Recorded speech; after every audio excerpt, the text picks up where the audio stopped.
Hi guys, today I'm going to be showing you how you can add a checkbox that is interactive into your Microsoft Word document. So if you are looking to kind of do some form capture or data capture using Microsoft Word, this is how you go ahead and do it. As I get into it, and if it does solve your problems, make sure to smash that like button, subscribe for more hints and tips, and let's get into it. So here we have Microsoft Word, and unlike a lot of other functions that you have access to here in Microsoft Word, that we have to actually add a developer tab to the top here. So at the moment you can see we have home, insert, drawer, design, layout, references, mailings, review, view, help, and Acrobat. We don't actually have the developer tab there. So the first thing we want to do is hit on file, go down to the options at the bottom. From here, we're going to have this option pop up, or this dialog box pop up. From there, we are going to navigate down to where it says customize ribbon, give that a click. And then over here, we can see that on our ribbon, the developer tab is actually unchecked. We're going to go ahead and click on that button, checking it, and then clicking OK. This will add the developer tab to the top of our ribbon. Okay, and what we're going to do is we're going to use the developer tab to add our checkboxes into our document here. So the first thing we want to do is go over to the ribbon here, click on developer. Okay, and here we have all of the developer based tools, including things like macro recording, Visual Basic, and things like that. And now over here, obviously, we have the ability to add a checkbox in. So we want to make sure that our cursor is exactly where we want to add the checkbox. And then we go ahead and we'll click on the checkbox control. And then it's going to add this checkbox right inside here.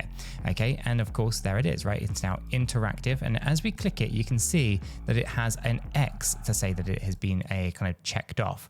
However, we might actually want to change this to a tick rather than an X. To change this, what we want to do is we want to select our little checkbox here. So by clicking into it like so, okay, come over to our ribbon, to the developer tab, go down to properties. From the properties dialog box that pops up right here is we want to come down to where it says checked symbol and unchecked symbol, and we can change these symbols. We're going to go click on the checked symbol change button, give that a click, and then in here we have all of the different fonts. We're going to come into the font specifically, and what we are looking for is Wingding. So we're going to either type that in, so I can go Wingdings, and we're going to click Wingdings here, but it's not number 1, it might be number 2, it might not even be that one. It is that one, but we could also take a look at Webding 3s. I think we want Webding 2, and then over here we can see that we have a tick. We have to have them in checkboxes, but we actually just want it without. So we're going to click that one right there. Once we're happy with it, we're going to click OK. And now we have changed it to a tick like so, and we'll click OK.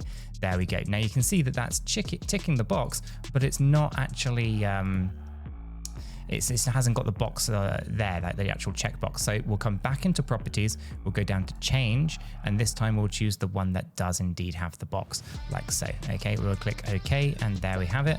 And of course, if we were to unselect it, we would obviously have a different selection criteria to that as well. Okay, so come back into properties here. If you don't want to have the tick, we can of course leave it as the cross. We can click OK. Of course, we can change the non-existent selected checkmark as well if we wanted to. Of course, we'll go ahead and click OK like so, and then click OK. And here you can see that we now have the X. Okay, so every time that we select it, we can change it. Okay, so again, I'm going to show you this one more time. I'm going to delete that one off.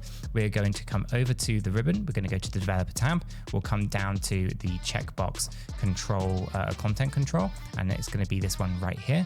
We then go into properties. From properties, we can see that we have selected, and we can change these boxes that are currently here. So we can see here that we have various different options and option controls, whether we want it to be a tick on a bone, a tick in a box, an X in a box, or whatever you might want it to be. You can change it and customize it directly there. And of course, you can add text or various different options and so forth with this, and you can add multiples of them, and you can just keep adding them as you need. So hopefully guys, you have found this useful and informative. If you have, make sure to smash that like button, hit that subscribe button so you don't miss any more content, and stay up to date with all the hints and the tips that we have here. And until the next one, have a fantastic day.